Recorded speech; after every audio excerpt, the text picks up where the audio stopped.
Bharatiya Janata party Puri नगर सिंहद्वार मंडल तरफ रविवार दिन माँ पे गछटी कार्यक्रम आयोजित हो जाइछि।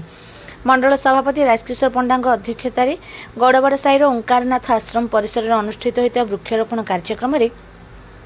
पूर्वतन विधायक जयंत कुमार षडंगी, दिग्दर्शन पट्टनायक, रजनीकांत पट्टनायक, कमलिनी महापात्र, सुनीता महाराणा, लीना, हेमलता, स्वरूपा, नमिता, मधुस्मिता आचार्य, सुरेन्द्र महापात्र, बलभद्र महापात्र, सूर्यनारायण पाढ़ी, अनिल कुमार साहू, पद्मचरण महापात्र, संतोष नंद,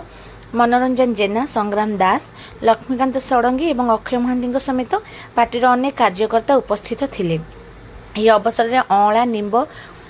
और गंगशिउली आदि 50 रु ऊर्ध्व औषधीय वृक्ष रोपण करा सहित सेमानंकर सुरक्षा दिगरे विहित व्यवस्था ग्रहण करा जायथिला।